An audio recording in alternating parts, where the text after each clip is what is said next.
Today our class is related to your new subject teaching practice. I think that you have already learned a lot about this topic, but I would also like to share some important things and realities and areas of teaching practice with you.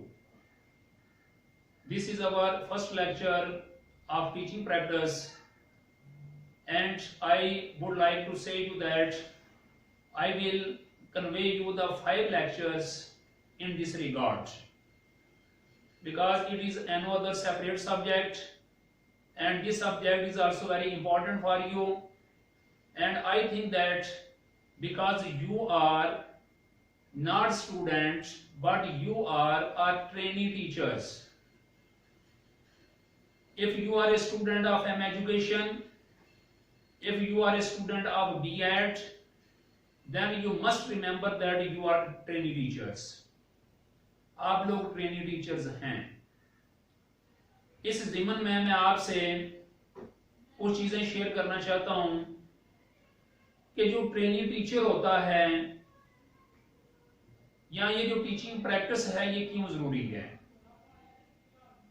आप लोग ये अच्छे तरीके से जानते हैं कि knowledge दो तरह का है. एक जिसे थ्योरी कहते हैं और एक जिसे प्रैक्टिकल कहते हैं.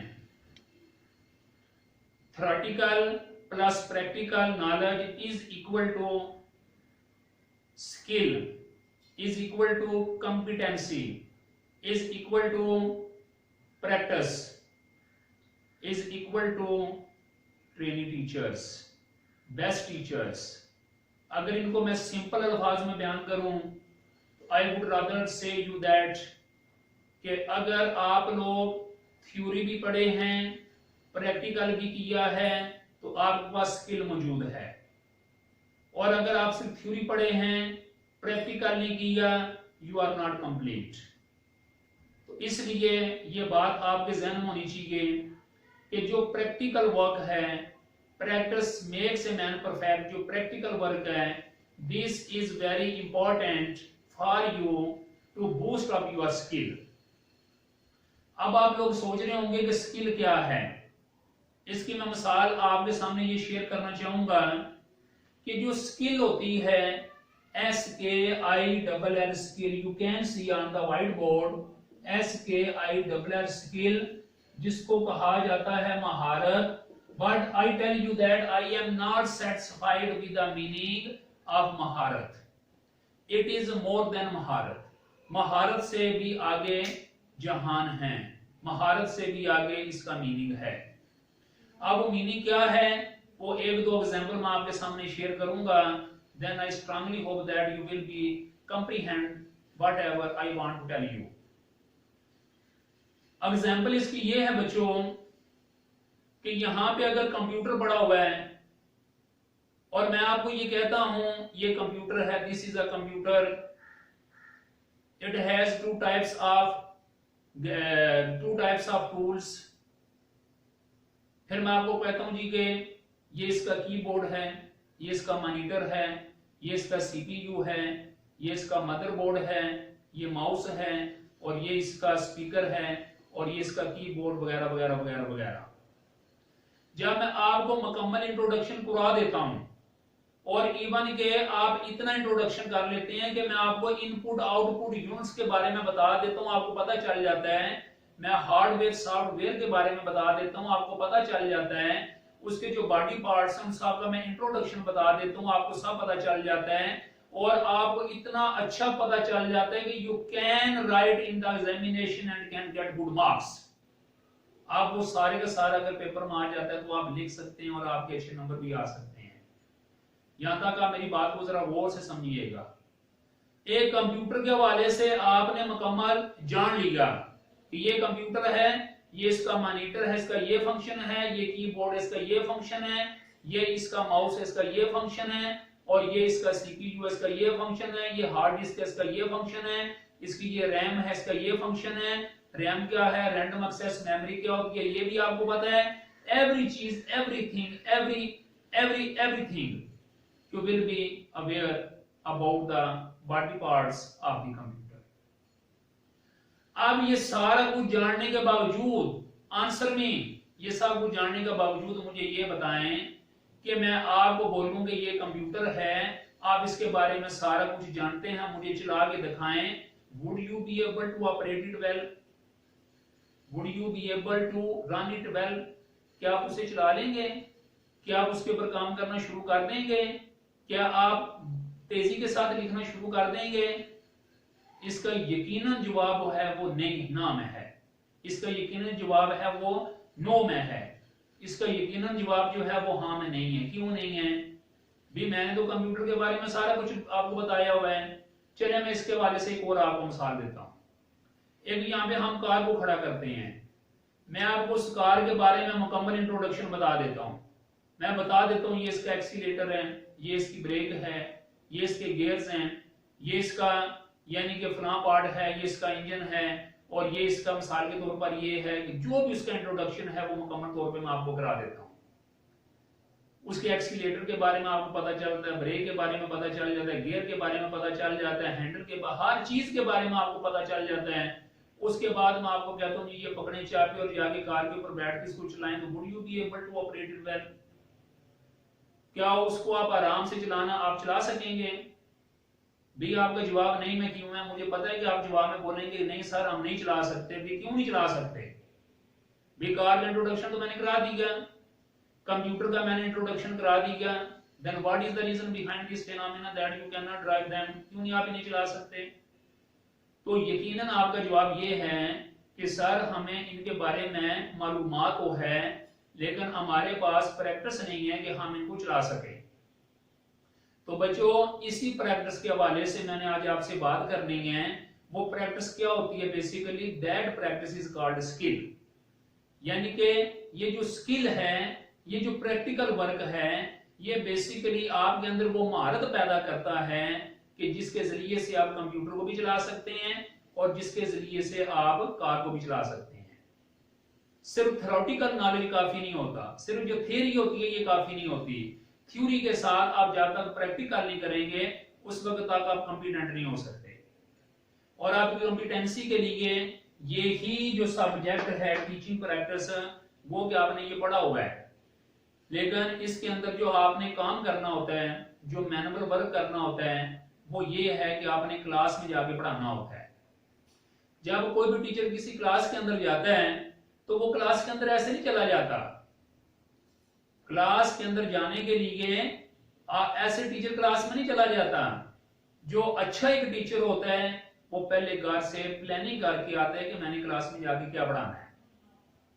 जब तक आपके जहन में पढ़ाने से भी पहले एक वो स्टेप ये सोचता है, पढ़ाने से पहले भी एक स्टेप वो ये सोचता है कि मैंने पढ़ाना क्या है, मेरा मकसद क्या है, मेरा ऑब्जेक्टिव क्या है, मेरा मिसाल के तौर पर क्या मकसद है जो कि मैंने जाके बच्चों को पढ़ाना है। क्योंकि जब तक मकसद का तयन नहीं आप लोग करेंगे उस वक्त तक आप क्लास में जाके पढ़ा नहीं सकेंगे, आप उस वक्त तक लेसन प्लानिंग नहीं कर सकेंगे।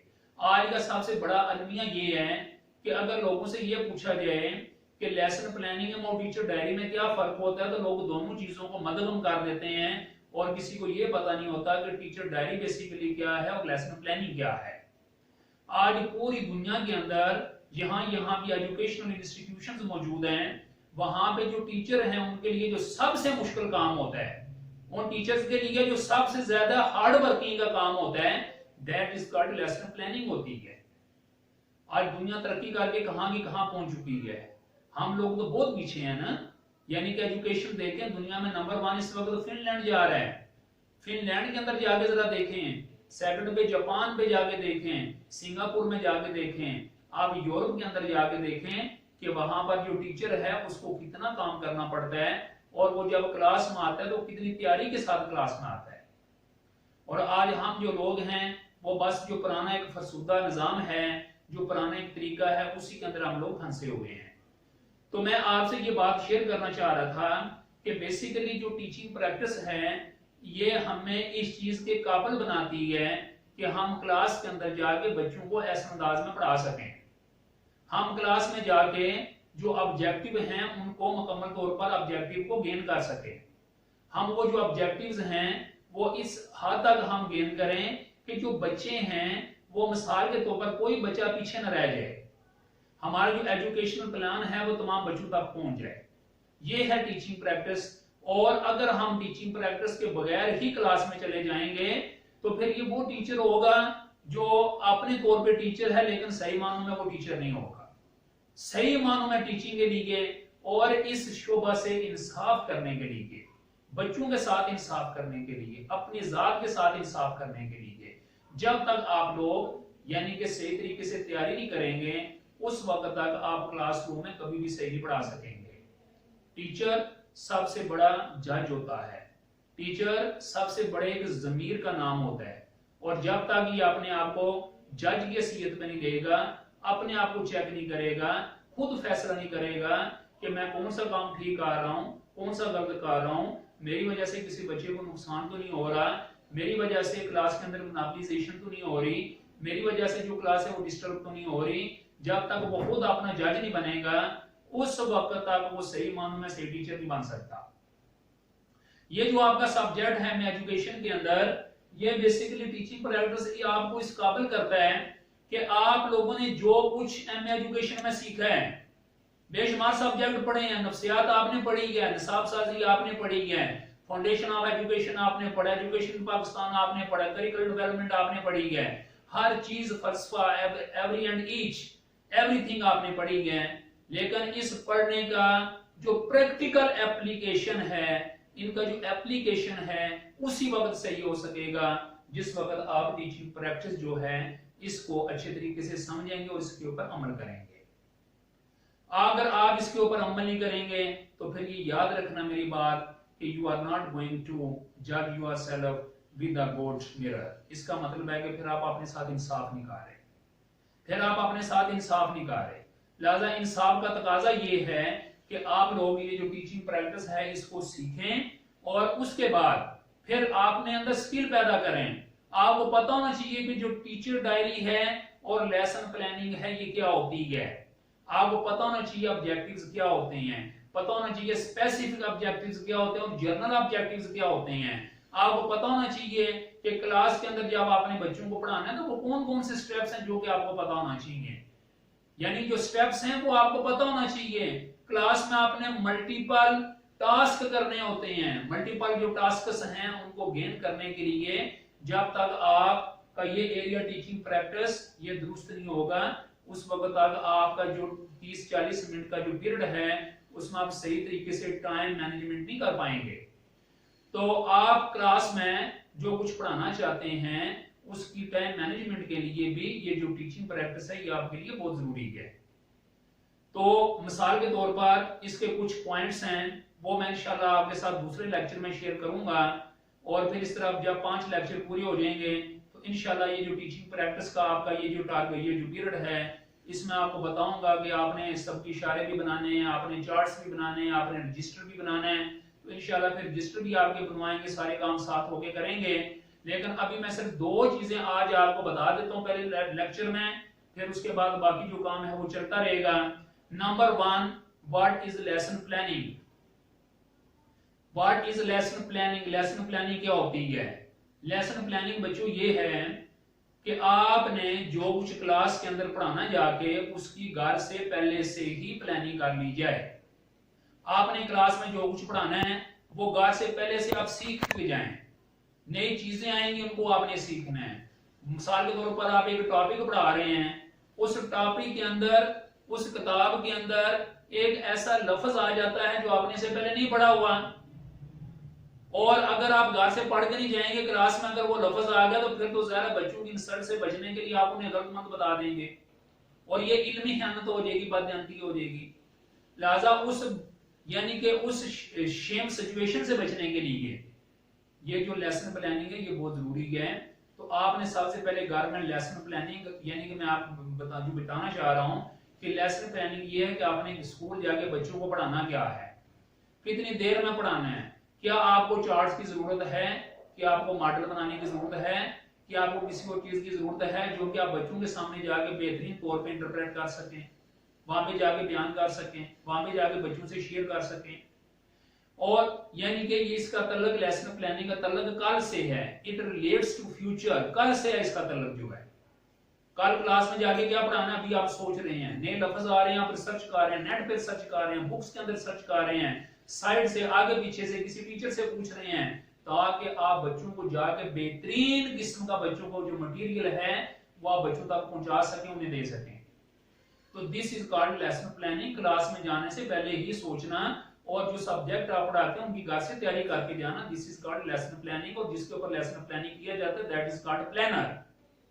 अब दूसरे नंबर पे जो चीज आती है कि टीचर डायरी क्या होती है। तो ये बच्चों आपको पता होना चाहिए, जो टीचर डायरी है जिसको आमतौर पे लोग समझते हैं कि क्लास में जाने से पहले लिखी जाती है, ये बात नहीं है। टीचर डायरी क्लास में पढ़ाने के बाद आगे लिखी जाती है। टीचर डायरी का जो तल्लक है वो आपकी जो परफॉर्मेंस है उसका जायजा लेने के लिए होती है। जो टीचर डायरी है ये आपने जिस वक्त क्लास में पढ़ा दिया बच्चों को, आगे आपने अपना एनालिसिस करना है। It is your self accountability, ये आपका अपना मुहासबा होता है कि आपने क्लास के अंदर जो टारगेट लेके गए थे उसके मुताबिक आपने पढ़ाया कि नहीं पढ़ाया। जो कुछ आप पढ़ाना चाहते थे वो आप टाइम मैनेजमेंट के अंदर पढ़ा सके कि नहीं पढ़ा सके। कि क्लास के अंदर कोई इंसिडेंट, कोई इवेंट तो नहीं हो गया, कोई वाकया तो नहीं हो गया जिसकी वजह से आप नहीं पढ़ा सके। यानी कि इसका मतलब है कि आपने अपनी पढ़ाई का जायजा लेना है, और अगर बीच में कोई कमी रह गई है उस कमी को मेकअप करने के लिए आपने दोबारा लेसन प्लानिंग में उस बात को शामिल करना है। बात ये होता है कि आप घर से ये प्लान करके जाते हैं कि क्लास में हमने जाकर ये पढ़ाना है बच्चों को, और 10 मिनट में हमने ये करना है, 5 मिनट में ये, 10 मिनट में ये, आपने पूरी टाइम मैनेजमेंट की होती है। टाइम के हिसाब से क्लास में ऐसा कोई अनहोनी वाकया हो जाता है जिसकी वजह से आपकी सारी मैनेजमेंट खराब हो जाती है।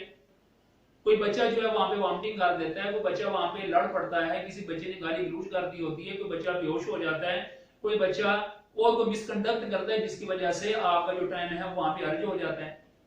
तो आपने फिर दोबारा इसको जायजा लेना है, इसको रीशेड्यूल करना है। दोबारा जायजा लेने के बाद अपनी असेसमेंट करने के बाद जो चीज क्लास के अंदर कमी रह जाती है वो आपने डायरी में लिखनी है, और फिर घर आके जब अगले दिन के लिए आपने प्लानिंग करनी है तो उस चीज उसके अंदर शामिल कर लेना है। मुझे कभी उम्मीद है कि आज का जो पहला लेक्चर है जो कि टीचिंग प्रैक्टिस के हवाले से था, ये आपको पसंद आया होगा इंशाल्लाह। और एक एक बात को समझें, एक एक बात को और से सुने, एक एक बात पे अमल करें। ये जो चीजें मैं आपके साथ शेयर कर रहा हूं they are very helpful for you. आप कल के टीचर हैं, मुस्तकबिल के टीचर हैं, इस कौम का सरमाया हैं, आपको ये स्किल सीखनी चाहिए। ये ना हो कि क्लास के अंदर जाएं और आपको पता ही ना हो कि हमने क्या पढ़ाना है, कैसे पढ़ाना है, कैसे खड़ा होना है, क्लास के अंदर बच्चों को एंगेज कैसे करना है।